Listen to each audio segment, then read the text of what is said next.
Ready to go, and there we go, ma'am. All right, so imagine that you think about a child that you love.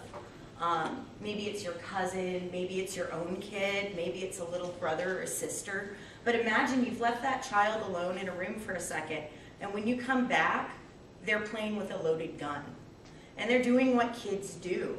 They're riding it like a pony, they're smacking the furniture, they're pointing it at the cat, they're even putting it in their mouth and chewing on it. That's what kids do.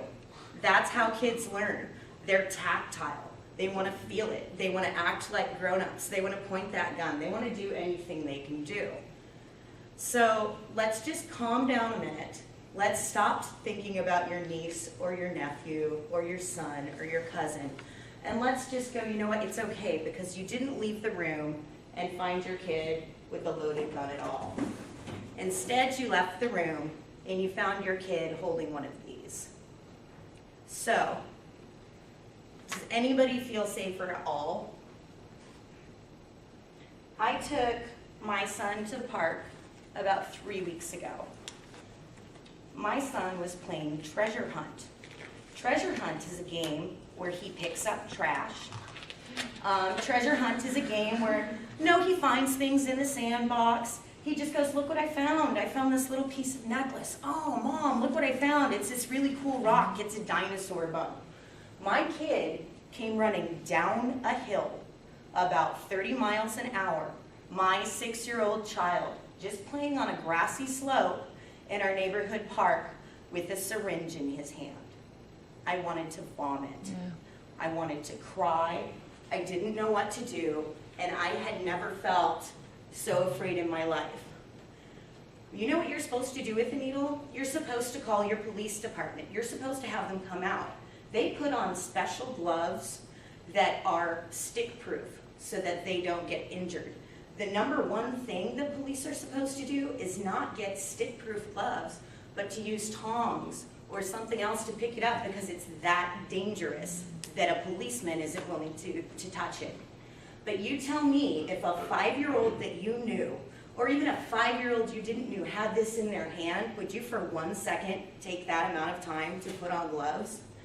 For 1 second, would you stop to protect yourself before you took that out of the hand of a child? And it's exactly like a kid with a gun. Because if you walked into a room with a kid with a loaded gun, you would have to make that call in a split second. I need to get that gun from that kid, and I need to not get shot in the process. Are you going to stop and put on a bulletproof vest? I don't think so. This is a picture of my son that I've carried in my wallet for the last 3 years. My speaking is a little better than my digital stuff, so you can ignore the date there. That's him laying on the grass, and that's him rolling around. That's my quintessential kid picture because it's him as like a wild animal, and it's him as my well-behaved little boy. I am now afraid to let my kid do that at the park. This picture is what I feel like childhood should be. That's running around free, that's enjoying nature, that's just having fun with your body and with the world around you. And I don't feel like I can let my kid do that anymore.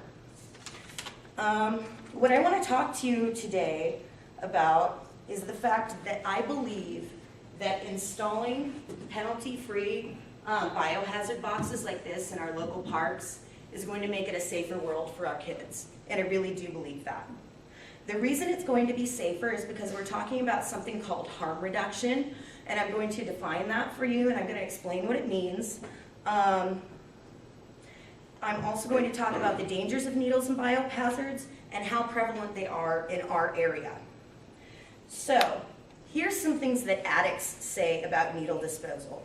They catch you with a dirty syringe and you'd go to jail for possession, so people ain't hardly going to keep them laying around, keep them in a container or whatever. You know they can stop you. If you come and dispose of them, they've got a case on you there. This is according to Temple University Bar's Law Index. What they say is that drug possession law in Oregon makes it a crime to possess any amount of a controlled drug that may be identified through testing. This would encompass residue of a drug on the barrel of a syringe. Existence of this crime would probably provide an officer with probable cause to stop and frisk a suspect. Fear of arrest for drug possession could deter IDUs from retaining needles for proper disposal. That's it, guys. You go to jail if you get caught. Now, I don't think drug addicts want to harm our kids. I don't think they want to give us disease. I don't think they're bad people. I think they're like everyone in this room, and they don't want to go to jail. If there was something in your pocket that could get you sent to jail, you'd probably ditch it in a bush too. I believe it. I believe that's human nature.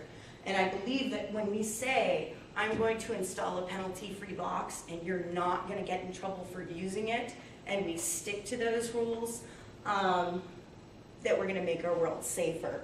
And that's called harm reduction. Because what we're doing is we're saying, I accept the fact that this is a problem. I'm not trying to end drug addiction. I'm not trying to cure addicts. I'm going, there are addicts. They exist. This is a huge problem in my world already. And what I'm trying to do is have it have the least negative effect on myself and the people in my community and the people I love. Okay, so why do we need to work with harm prevention tactics? Because of money. Very simply because of money. It costs approximately $2,500 for the treatment for somebody who gets stuck with a needle. That's talking about somebody who's a law enforcement officer, a medical technician. In order to get treated and to get all the vaccines and things you need, that's a minimum of about $2,500. And if you are infected with something, or if there's a higher risk, that increases. There's the price of jailing people. There's the price of prosecuting people who are then sent to jail and released early. There's the cost of actually treating these people, and we can't afford it. We need to look at our community right now. We're shutting down schools every day. We're cutting education. We can't fix our road. We are simply taking in less taxes than it costs to run our community. So we need to find a cheap fix. This box is available online starting at about $14. Okay, so the dangers of hypodermic needles. Hepatitis C, HPV infects 66,000 people annually, according to Wikipedia with needle stick injuries. HPC infects 16,000 annually with needle stick injuries, and 1,000 with HIV yearly. This is a worldwide statistic. There is significant anxiety and stress. In the case of hepatitis B, 32 to 62% chance that that will be transmitted to you if you are stuck with an infected needle.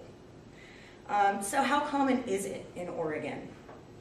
Well, you can't, or I was not able to find specific statistics per location or per zip code in Eugene, but I did find out in a recent cleanup on the Willamette Riverbank, more than 40 needles were found in one day. Wow. There are reported over 75 needles found in and around the Willamette every year. They're commonly used for heroin and meth.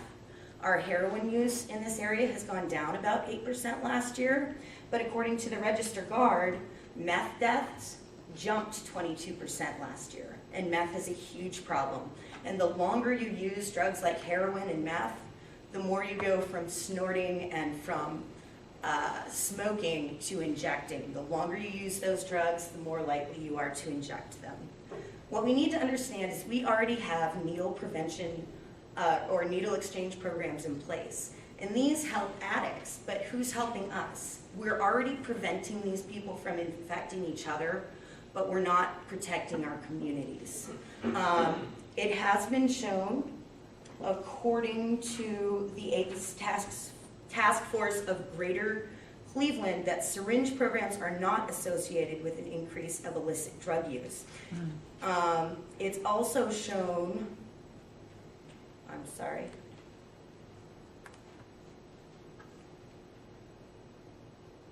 We've also learned that there's a 5.8% decrease linked to cities with needle exchange programs, and there is a 5.9% increase in found needles in neighborhoods that do not have a needle exchange program. I think by making these boxes more readily available in public places, we can keep our children, our park workers, and ourselves more safe. And I just want to show you this one more time. That's my kid. And that's the most important thing in the world to me. And I can't go out and personally stop drug dealers. and I can't personally stop drug users, but I can keep my kids safe. And I want a world where my kid can walk in bare feet on the grass. And that's what that box is about to me.